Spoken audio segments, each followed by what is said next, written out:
Hi guys, this is the ASMR Nerd, and today I will be fulfilling a request which I received a couple of weeks ago to do a soft-spoken instructional video.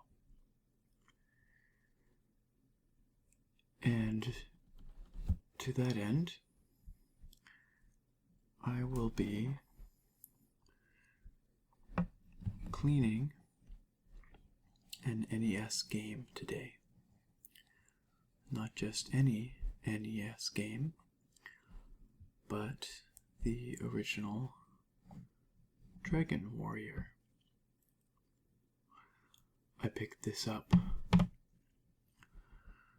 a few weeks back from a local used video game store for a few dollars. The cartridge itself is in good physical shape. As you can see, the label is intact, if maybe a little bit scratched and scuffed, but that's to be expected.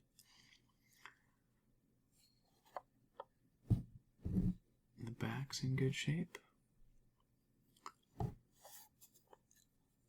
But when I put it in my NES and power it up, it doesn't always start properly. Sometimes I just get a flashing screen. Sometimes I get a garbled intro that just loops after a couple of seconds.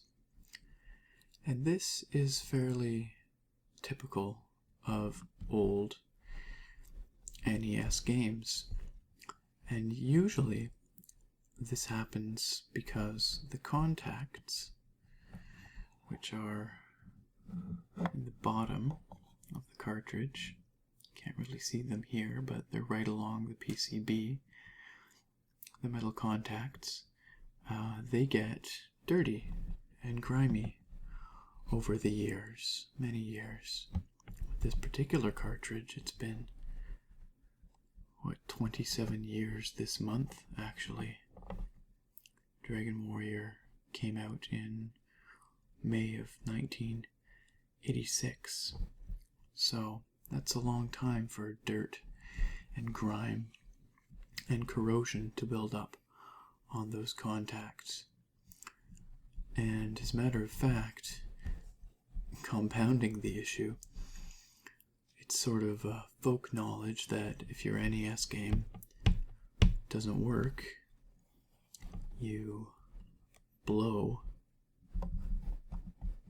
into the cartridge, and that's supposed to make it work. Unfortunately, this isn't the case because it's rarely dust that's on the contacts.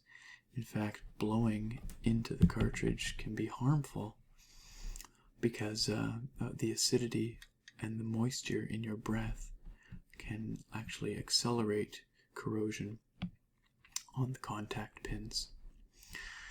And so, for that reason, old NES games are often quite dirty along the contact pins and require a bit of cleaning. So I spoke with the owner of one of my local retro game shops. He's a bit of a used game guru, and he gave me some interesting advice regarding how best to clean the contacts. And the great thing about this advice is that it's not only for NES games, but it's applicable to any cartridge-based game with metal contact pins. That includes basically all Nintendo games prior to the GameCube, and a number of others like the Sega Genesis, for instance. So let's start off by opening up the cartridge.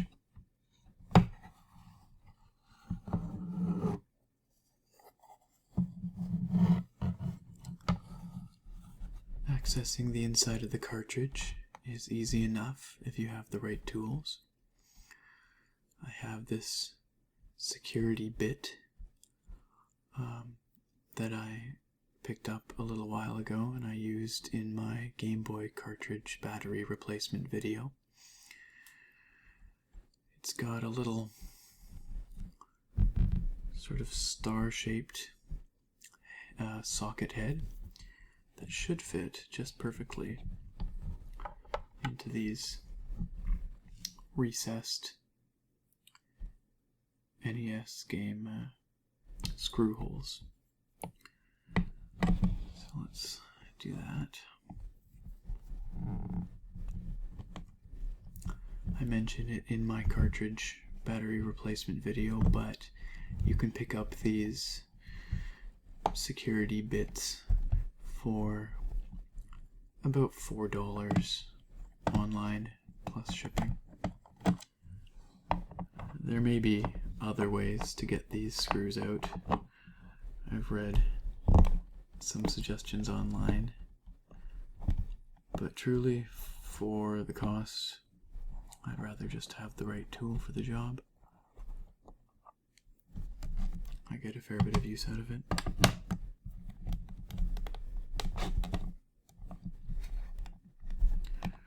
The screws are coming out nice and easy.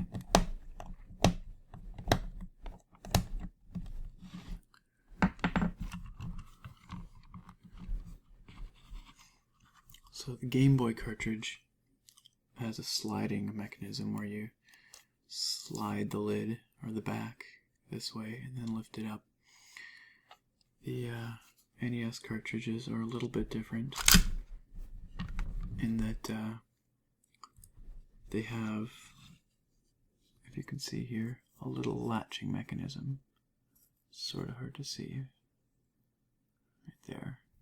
And that just notches into right there on the face of the cartridge, the front. Anyway, that lifts off easily. Screws are still in the screw holes. And we have exposed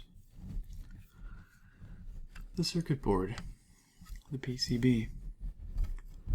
I'm looking at the inside. It's actually remarkably clean. There's almost no dust. In fact, it looks like it could have been manufactured yesterday. The contacts, however, are not so clean. And you can see where they slot into the NES and make contact with the NES's pins. We have all kinds of dirt, all kinds of grime on there. And I bet that if we take the PCB out very carefully, flip it over, we'll see exactly the same on the other side. All kinds of grime on those pins. And it's likely that that is what is stopping this game from working consistently when I put it into my NES. You can also see, much like our Game Boy cartridge, we have a battery here that keeps a little trickle of power running through the circuit board, running through the memory, so the save game is preserved.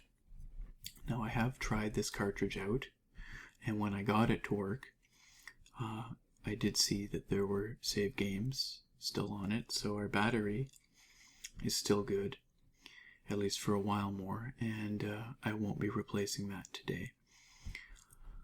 We'll just be doing a little cleaning. So let's plop that PCB back in where it belongs. bring out our cleaning tools here. This fellow that I spoke with, really nice guy, owns this store that he's owned for more than over 20 years, I think. He swears by a two-step process. Step 1, he uses turtle wax. Turtle wax is just a standard automotive wax. You can pick it up at your basic hardware store or automotive shop. It's not very expensive. I think it might have been $6 or $7 for this entire container. But the reason why turtle wax is supposedly good is because of this right here. Polishing compound and scratch remover. If it'll focus in on that. Okay, well anyway, you can see. Polishing compound and scratch remover.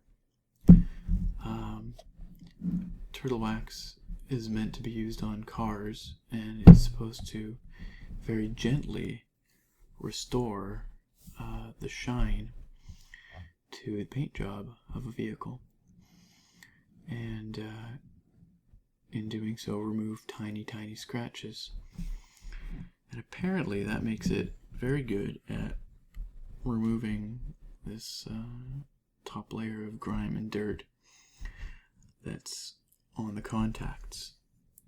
Like I said, this guy has been running this store for over 20 years and he swears by it. The second half of his two-step process is a little bit of 99% isopropyl alcohol. And so he uses the turtle wax to get rid of the grime, polish out any scratches that are on the contacts, and then he follows up with the isopropyl alcohol to remove the wax itself and leave a nice, clean, polished surface. He uses a polishing rag and a toothbrush, which I'm sure work very well, but I'm going to use a Q-tip here today because it's more appropriate for a video like this. I think it'll be easier to do it in frame without having to be too vigorous about my brushing or polishing. So we're going to try it with just a cotton swab.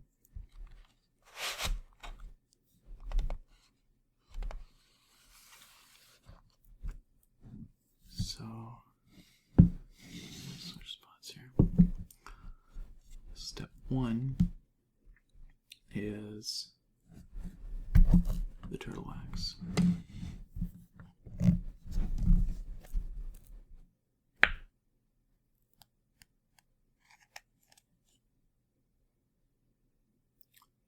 Just a really basic wax.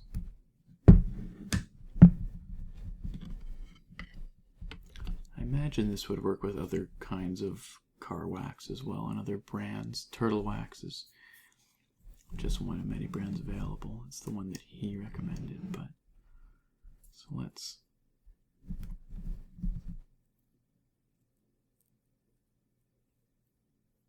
just get a bit of wax on this Q-tip here, not too much.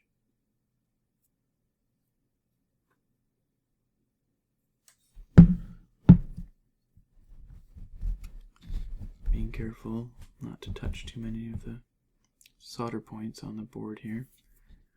Let's just take that Q-tip and start polishing.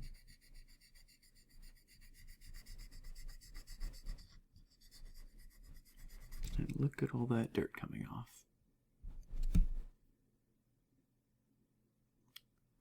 Pretty gross.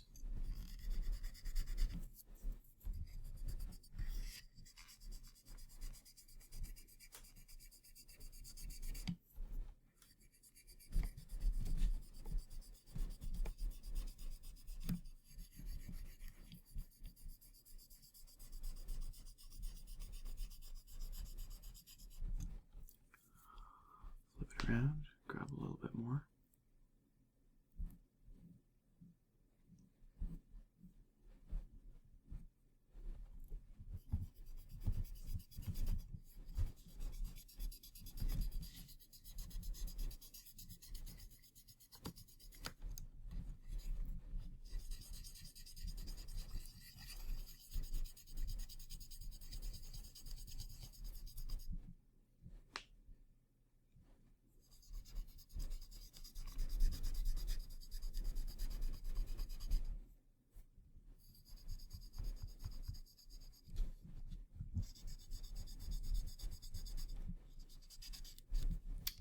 Very gross. Look at all that dirt that came off. No wonder it's not working consistently. Let's grab another Q-tip here. Got a little bit more polish.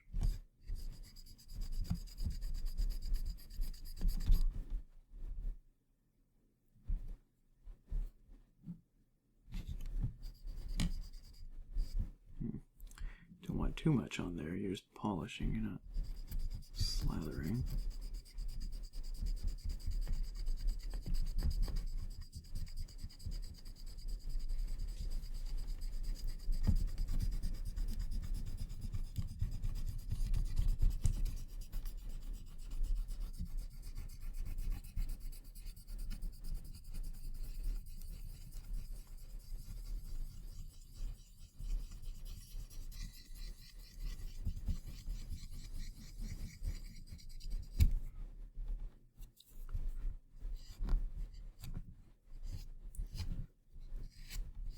Remove any excess wax with the clean end.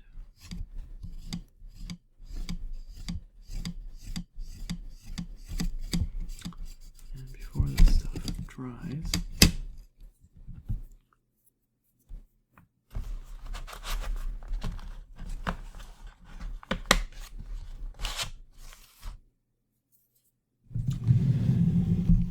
some alcohol.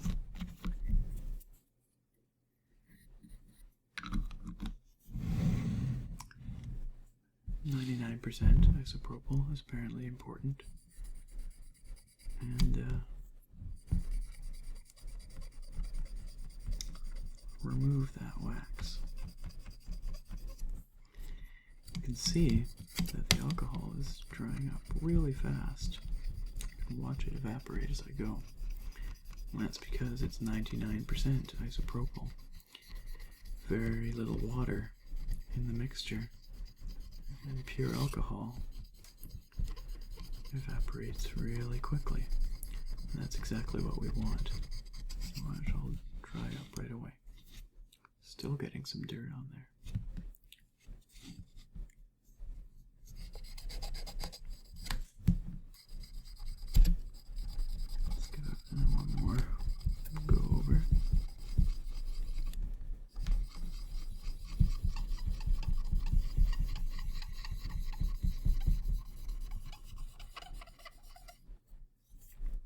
Sorry if the squeaking bothers you. Try to avoid that. You know, that could be like fingernails on a chalkboard for some people. So, that is looking, if not perfect, at least better. A lot less of that icky grime on there.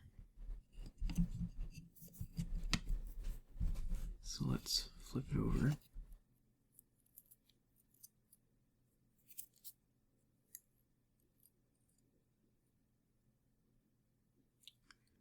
And see if we can... Of course it won't sit quite properly. Let's do that again.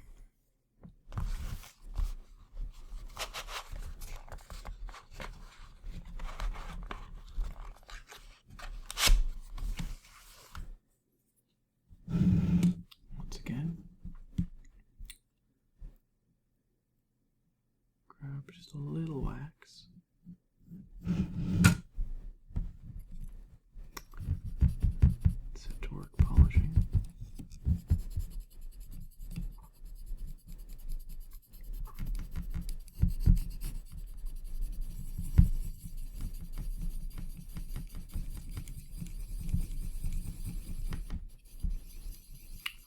So dirty.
A little polish up with a clean cotton swab.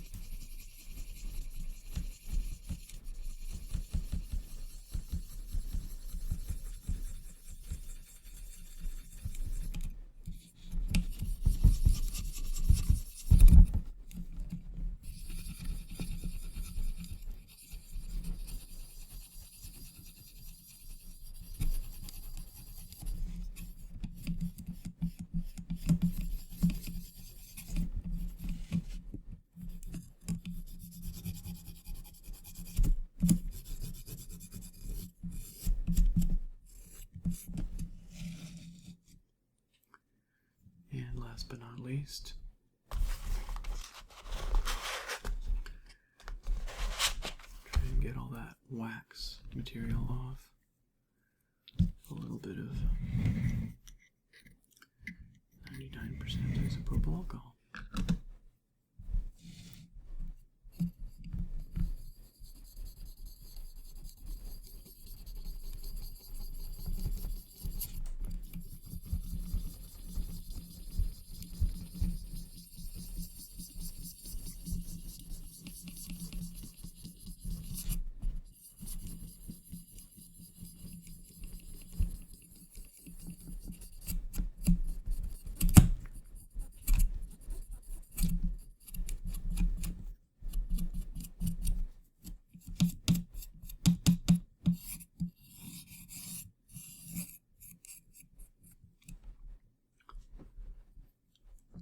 There we are.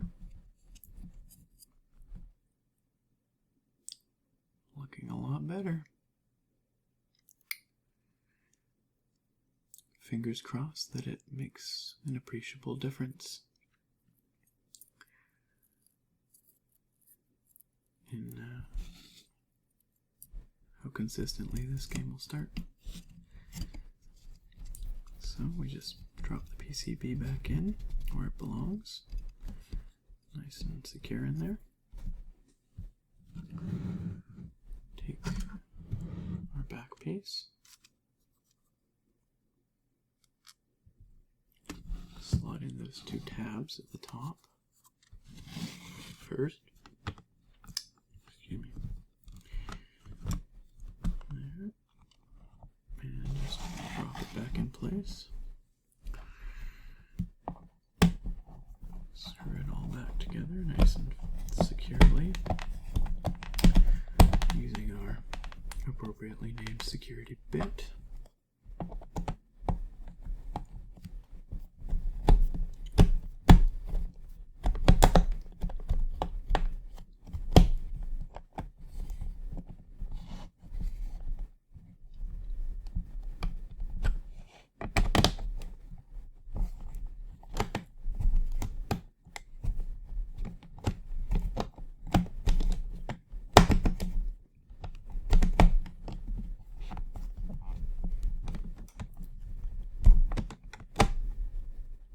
Nice and firm.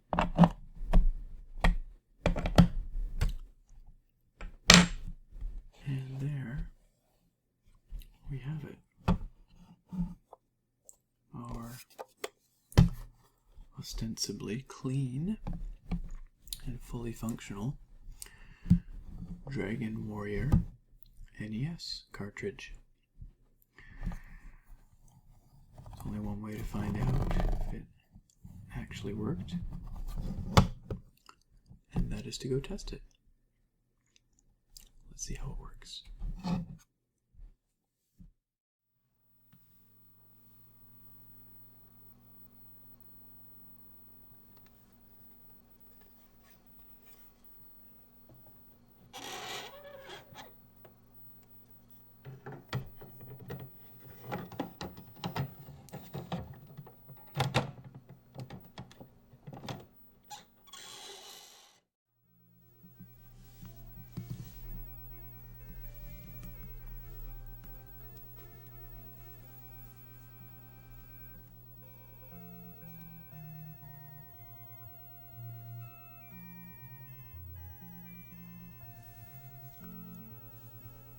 Well, it looks to be working just perfectly. Put it in and it started up first try. I'll be ending this video here tonight. In future, I might do a playthrough video of Dragon Warrior. I also picked up the instruction booklet when I got this cartridge, which might also be neat to look through in a future video.